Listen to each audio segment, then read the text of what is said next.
Les gars, je suis dégoûté. Donc là, sur tous les joueurs qu'il y avait sur le terrain, il a fallu que le ballon il revienne dans les pieds d'Mbappé. Pourtant, il faisait un match dégueulasse, les gars. Il faisait un match horrible. Avant ça, le Real était très mauvais. Alors vous allez me dire, ouais, c'est bien. Vous allez me dire, c'est bien pour le Barça, parce que l'Atlético a pas gagné non plus. Mais moi, je vous le dis, les gars, j'aurais largement préféré que le Real perde plutôt qu'un match nul. Parce que je vous dis, je préfère que ce soit le Real qui perde un maximum d'avance plutôt que ce soit les deux équipes qui perdent un petit peu d'avance. Parce que quand c'est le Real qui a de l'avance dans le championnat, c'est très difficile de les rattraper. C'est très difficile de les voir perdre des points, les gars. Alors que l'Atlético, tu sais très bien que tu peux revenir. L'Atlético, tu sais très bien que tu peux les rattraper sans problème. C'est pas comme pour le Real où tu sais très bien qu'à chaque match, ils ont de la réussite. À chaque match, ils peuvent être mauvais et malgré tout, ils peuvent s'en sortir. Des fois même, ils peuvent être mauvais, mais ils vont avoir un coup de pouce d'arbitrage. Pour l'Atlético, c'est pas le cas. C'est pour ça que je vous dis, même si, allez, un match nul, on crache pas dessus. Mais j'aurais largement préféré que le Real perde aujourd'hui. En plus, c'est Mbappé qui doit marquer. Mbappé qui a été dégueulasse dans ce match, les gars. Mbappé qui a été catastrophique. Balle au pied, c'était une horreur, les gars, son match. C'est clairement le joueur qui a raté le plus de dribbles dans les deux équipes confondues, les frères. Et malgré ça, il arrive quand même à marquer. Et le problème, c'est qu'après, il y en a encore une fois, ils vont te faire croire qu'il t'a fait une masterclass, qu'il t'a fait un match de fou, alors que pas du tout, les gars. Voilà, c'est ça que vous vouliez? Que le Barça nous rattrape? Bah c'est fait maintenant. Ils vont gagner demain et ils vont revenir à seulement 2 points du Real Madrid. Et quand ils vont nous affronter, ils vont nous mettre le hala. Comme d'habitude. Voilà, donnez-leur tout. Moi, je suis fatigué. Si le Real Madrid a réussi à égaliser, c'est grâce à un seul homme, Rodrigo. Et pourtant, c'est lui qui sort à la 88e minute. Expliquez-moi ça. Dans cette équipe, il n'y a plus aucune méritocratie. En fait, c'est les stars qui restent sur le terrain et c'est les meilleurs joueurs qui sortent. Parce que c'est pas des stars. Et moi, je vais vous parler français. Ça commence à me saouler que ce mec-là, on le respecte pas. Et moi, j'aimerais le retour de la méritocratie au Real Madrid. Quelqu'un qui est bon, il joue. Quelqu'un qui est mauvais, peu importe son statut, peu importe comment il s'appelle, il se casse sur le banc. Aujourd'hui, il n'y avait qu'un seul homme qui devait sortir et c'était toi. Mais malheureusement, le coach en a décidé autrement. Et ça, je l'accepte pas. Parce que Vinicius, va falloir que tu te ressaisisses. Alors Rodrigo au Real Madrid, c'est l'homme en forme du moment, il n'y a rien à dire. Malgré la première mi-temps catastrophique qu'on sortait, c'était le seul à être remuant sur son côté, lui et Kylian Mbappé. Le reste, c'était 0 en première mi-temps. D'ailleurs, il n'y a qu'à voir le nombre de tirs de nos attaquants. 0 tir, 0 dribble. Pour Vinicius et Kylian Mbappé, ce qui sauve un peu Kylian Mbappé comparé à Vinicius dans cette première mi-temps, c'est que lui, il décrochait, il cherchait des solutions, il faisait des appels. Mais le problème, c'est qu'il n'était pas servi. Alors que pendant ce temps, Vinicius, lui, il cherchait à faire des dribbles sur son côté, des dribbles qui marchent pas. Le pire, c'est qu'il a contaminé Jude Bellingham aussi dans sa nudité. Et aussi, depuis un moment maintenant, sa bouche ne porte plus caleçon. Voilà, il fait que parler sur le terrain. Heureusement qu'en deuxième mi-temps, ils se sont tous réveillés. Et là, quand je parle surtout des milieux et des attaquants. Parce que défensivement, notre cher Asensio, il a fait le taf. Madame Ancelotti à son côté, même si aujourd'hui, il n'était pas à 100% bon, il a quand même fait de très belles récupérations. Yanis Ceballos en première mi-temps aussi était en difficulté. En deuxième mi-temps, il a montré un tout autre visage. Rarement, on peut le dire, il s'est approprié ce poste de pivot. En deuxième mi-temps, son jeu vers l'avant nous a fait tellement de bien que j'ai encore plus aimé chez lui, c'est qu'il a augmenté un peu plus d'agressivité. Là, il a évité un carton rouge. Là, il allait se prendre un carton rouge sur cette action. Heureusement pour nous, l'arbitre a fermé les yeux. Sinon, là, pour moi, c'est carton rouge. Kylian Mbappé, encore une fois, unique buteur dans ce match. Voilà, son duo avec Rodrigo fonctionne encore à merveille. Même si bon, aujourd'hui, ils sont moins trouvés que d'habitude. En tout cas, mine de rien, le frérot, c'est 35 matchs, toutes compétitions confondues, 23 buts marqués et 5 passes décisives. C'est plus le Kylian Mbappé qu'on a connu en début de saison. Malheureusement, ce match nul là arrange seulement le FC Barcelone parce que là, les amis, s'ils gagnent demain, ils reviennent à 2 points de nous, à 1 point de l'Atlético de Madrid. Donc là, ça veut dire que c'est tendu. Pourquoi c'est lui qui sort? Non, je pose la question. Si quelqu'un a la réponse, pourquoi aujourd'hui Rodrigo est le seul joueur du trio d'attaque à sortir? Le Real devait gagner ce match aujourd'hui pour garder sa petite longueur d'avance sur le Barça. Et Carlo Ancelotti n'a pas trouvé un seul autre joueur à sortir que Rodrigo aujourd'hui. Pourquoi? Manque de baloche? Je suis désolé, j'ai vu le match comme vous. Vous le savez, Vinicius mérite 15 fois plus de sortir que Rodrigo aujourd'hui.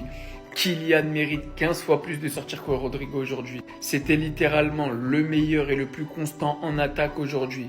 Et c'est pas la première fois. Et comme je vous l'ai déjà dit, bizarrement, dès que Vinicius est bon, Mbappé disparaît. Dès qu'Mbappé est bon, Vinicius disparaît. Que ce soit sur des matchs entiers ou sur des phases de match. Rodrigo est le seul qui arrive à se débrouiller sur le côté droit parce que les deux autres n'ont pas envie. Et le seul qui arrive à être bon quand il va à gauche, à être bon quand il va dans la surface, à apporter du danger. Alors oui, le but c'est Kylian aujourd'hui. On sait tous que c'est Rodrigo le but en vrai. Le boulot qu'il fait sur le but. Tous les jours, Hendrik doit aujourd'hui rentrer à la place de Kylian. Tous les jours, Güler peut peut-être avoir sa chance. Brahim peut avoir sa chance. Bref, peu importe. Mais le dernier qui aurait dû sortir aujourd'hui, c'est Rodrigo. Tu veux gagner ton match, tu peux pas sortir le meilleur joueur en fait. C'est des maths. Mais encore une fois, c'est toujours lui le sacrifié. Pourquoi? Parce qu'il a moins de force de frappe médiatique et qu'au Real, c'est pas le football qui compte. C'est les abonnés sur Insta. Mais ça, faut pas le dire trop fort parce que les Madrilènes, ils vont se fâcher. Le Real Madrid crie au scandale. En fait, les Madrilènes, ça vous fait bizarre d'avoir un arbitrage qui est normal. Ça vous fait bizarre d'avoir un arbitrage qui vous favorise pas pour une fois. Franchement, vous avez pas honte de crier au scandale sur ça. Tchouaméni, il écrase clairement le pied du joueur d'Atlético, les frères. Il lui écrase clairement le pied. Vous voulez quoi? T'es dans ta surface et t'as un joueur du Real qui écrase le pied de l'adversaire. Vous voulez quoi? Vous voulez que Tchouaméni reçoive une médaille pour ça? Vous voulez qu'on lui donne la Légion d'honneur? Non mais sérieusement, arrêtez de pleurer, arrêtez de crier au scandale pour rien. Regardez Tchouaméni, il a aucune maîtrise de son geste. Il sait même pas son pied où il est, il sait même pas où est sa jambe, les gars. Et vous me parlez d'un scandale? Et le pire dans tout ça, les gars, le pire dans tout ça, c'est que c'est le premier pénalty qui est sifflé contre le Real Madrid cette saison, les gars. C'est le premier pénalty qui est sifflé contre toi, et t'oses encore la ramener. La saison, elle est quasiment finie, les gars. On est quasiment au mois de mars, et ça parle d'un scandale pour un premier pénalty qui a été sifflé sur toute une saison. Mais arrêtez de vous foutre de nous, sérieusement. Le pire, c'est que s'il y a bien un scandale, les gars, dans ce match, c'est que pour le même prix, Ceballos, normalement, il doit être exclu. Pour le même prix, Ceballos, il doit recevoir un carton rouge, les gars, regardez. Regardez ce qu'il fait. Il écrase complètement la cheville de Barrios, et malgré ça, il a fini le match. Malgré ça, le Real a terminé le match à 11 contre 11. Et malgré ça, vous venez encore nous parler d'un scandale? Arrêtez, arrêtez, s'il vous plaît, arrêtez. Il est top 5 des meilleurs défenseurs au monde actuellement. Et il n'est pas 5e. C'est moi qui vous le dis là maintenant. Raúl Asensio, auteur d'un match tout simplement XXL. Et la particularité que j'aime sur lui, c'est qu'il me rassure. Voilà, lorsque je regarde la télé, je suis pas en panique. C'est qu'avec lui, j'ai pas à prendre un Doliprane pour me soulager au niveau du crâne. Vous vous rendez compte, ce type sort de la Casilla. On l'a mis de manière hasardeuse parce que Militao s'est blessé. S'il n'était pas rentré, on n'allait même pas se rendre compte d'un crack comme ça. Un crack qui veut tout simplement marquer l'histoire du football, qui a un énorme rapprochement avec Sergio Ramos, que vous le vouliez ou non. Asensio a toutes les caractéristiques pour devenir l'un des meilleurs défenseurs de l'histoire du football. J'en ai rien à faire. Il faut juste que Carlo Ancelotti accepte ne serait-ce qu'un truc, c'est que c'est le meilleur défenseur central actuellement. Il est même meilleur que les latéraux aussi. Il a une explosivité qui est maintenant rare dans le football actuel. Mais malgré cette explosivité, il a cette intelligence de jeu. Donc c'est-à-dire que sa capacité de vélocité pour rattraper les joueurs, c'est en cas d'urgence. C'est vraiment lorsque le Real Madrid est en difficulté. Et grâce à lui, le Real Madrid n'a encaissé qu'un but. Et je vous dis, il en fait partie. C'est vrai que Tchouaméni fait une bonne deuxième période. Même si la première période, le penalty, c'est un peu dur de sa part. Voilà, c'est dur pour lui. C'est dur, les gars. Mais la deuxième période, il s'est rattrapé. C'est bon, ça me saoule de faire les mêmes vidéos tout le temps. On a fait un bon match, il n'y a pas de souci. Mais le problème, c'est qu'encore une fois, quand il y a un qui est bon, les autres sont pas bons. Première mi-temps, Vinicius n'était pas bon. Rodrigo l'était. Deuxième, Vinicius l'était, pas Rodrigo.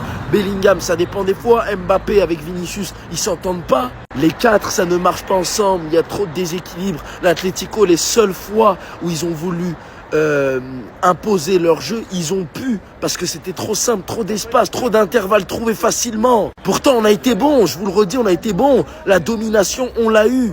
Mais les seules fois où l'Atlético, ils avaient un peu la balle, on se faisait trouer dans tous les sens. Vinicius, Mbappé, est-ce que c'est compatible? On n'a pas compris vraiment. À un moment donné, on avait un 4-4-2 avec deux attaquants qui étaient plats, puis on a eu Vinicius à gauche, puis Rodrigo à droite. Normalement, ça doit déstabiliser l'adversaire, ça. Les changements de position, ça nous déstabilise, nous. Après, on savait plus comment jouer. Ancelotti, il faut que tu trouves la formule, là. Parce que c'est plus possible. Va falloir à un moment donné se remettre en question et se demander si on peut continuer comme ça. Et jusqu'à quand on va continuer comme ça? Je rentre du stade. Voilà, je viens de voir le match et je me dois de parler de sa performance.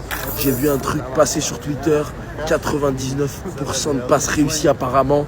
C'est ce que j'ai vu, je l'ai ressenti du stade. Le stade criait son nom, il a été acclamé, applaudi. Je peux vous l'assurer par la Bernabéu à sa sortie.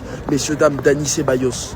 Messieurs, dames, Dani Ceballos. S'il vous plaît, le nouveau métronome du Real Madrid, le nouveau gérant du milieu de terrain. Il a tout fait ce soir. Il a été proéminent. Il a été de partout. Il était sensationnel, fantastique. Les adjectifs me manquent pour décrire le match de Ceballos. Le nouveau joueur créatif du Real Madrid porte le numéro 19. C'est un ancien espoir espagnol qui avait de la difficulté à prouver au Real Madrid. Aujourd'hui, il a prouvé devant le monde entier face à l'Atlético, deuxième de Liga, top 8 en Ligue des Champions. Que c'est un joueur maintenant, on peut le dire, ça fait 2 mois, de classe mondiale. C'est un joueur qui a le niveau pour être titulaire au Real Madrid. C'est le meilleur milieu de terrain actuellement du Real Madrid. Que ça continue comme ça. parce que putain, qu'est-ce qu'il est bon. Et ça, j'espère que c'est une blague. Avec l'arbitrage qu'on a eu, j'espère que c'est une blague quand même.